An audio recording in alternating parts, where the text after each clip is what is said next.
Also, verse 14, another tough truth to swallow.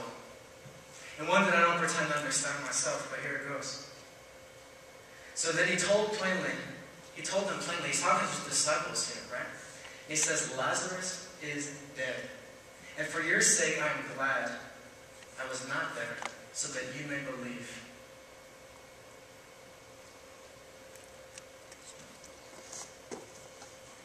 What? Lazarus is dead, and for your sake I am glad I was not there, so that you may believe. So this is about belief. That's what Jesus says, right? He says it's about belief. It's just really interesting there that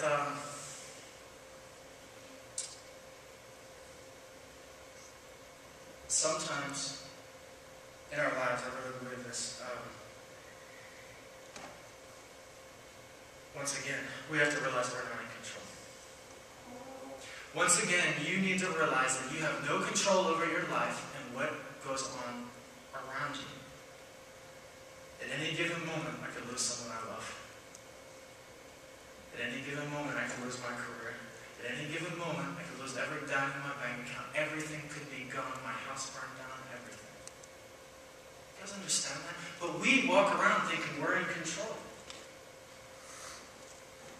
And I'll tell you what, like I was saying before, I gave my life to Christ when I was 14, but I didn't really give my life to Christ until after I lose my brother.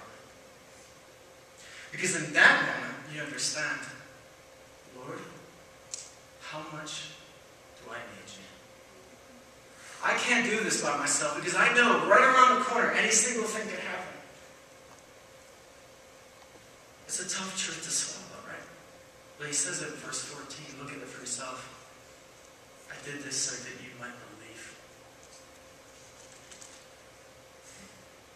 You're not in control. God is. Death is one of those things. Destruction, natural disasters, is one of those things that we're not in control. And so do we continue our lives feeling like we are, pretending that we are? Or do we give our lives to Jesus, give our lives to God, and say, Lord, here it is, you can have it. Today, in response, I just ask you, where are you at? What are your pains? What are your sufferings? What are you going through? I want to encourage you to give them over to God today. You don't have to keep going through this. You don't have to keep pretending like these things don't hurt, because they do. Give them to Jesus. Where do we go from here? This stuff happens. Where do we go from here? And through this story, we see that Jesus can handle your questions. You don't understand this Jesus thing? You don't understand how this goes and everything else? Well, why don't you ask him? Why don't you ask him? You see here, when these people are going through it, Martha and Mary and then the Jews, they all kind of question Jesus, right? But Jesus doesn't rebuke them. Jesus doesn't say, oh, you guys just don't get it, you're so stupid. What don't you understand? No, Jesus enters their story, weeps with them, loves them.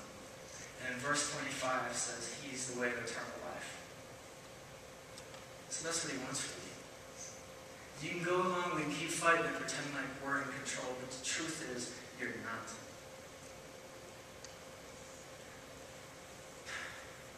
As we enter into a time of invitation, I'd really like you just to consider this. Where do you go from here? What do you need to give to God today? Each person that came in today hopefully received a flower. And I would encourage you to come to the altar if you feel so called. Just place that flower in remembrance of someone you love. And I'd also encourage you to spend time with God today, giving him those pains, those hurts, those trials. That is what Memorial Day is meaning for me. Do you guys pray with me? God in heaven, sometimes we just don't understand this stuff. God, but we do know that you're worthy to be praised. We do know, and I know from my own personal experience, you helped me walk through one of the most difficult times of my life. Jesus, I don't understand it.